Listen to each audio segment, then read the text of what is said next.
This site, your waterfront, is a landfill, and the Ministry of Natural Resources admits it.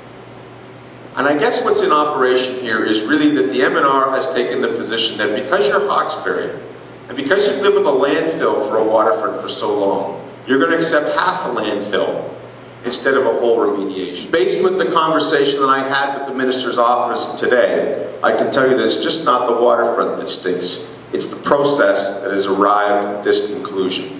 And if that makes you mad to hear that, I hope it does. Because 20 years from now, the people who are still monitoring this waterfront still can't swim on the waterfront, still can't play on their waterfront. They're going to look back on this year and this time and this community and this group, and they're going to be angry that we didn't do all that we could to stop it if we don't get the right result.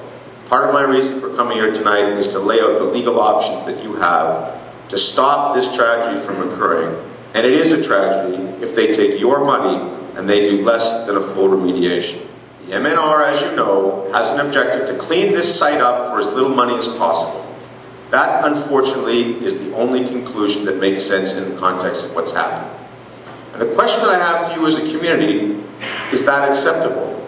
Were you consulted on that basis? Was cost used as a criteria for establishing the remediation and the option that has been selected for you? And I don't think you were consulted on that basis. And so my first challenge to this council is, where's the lawyer that represents your interests?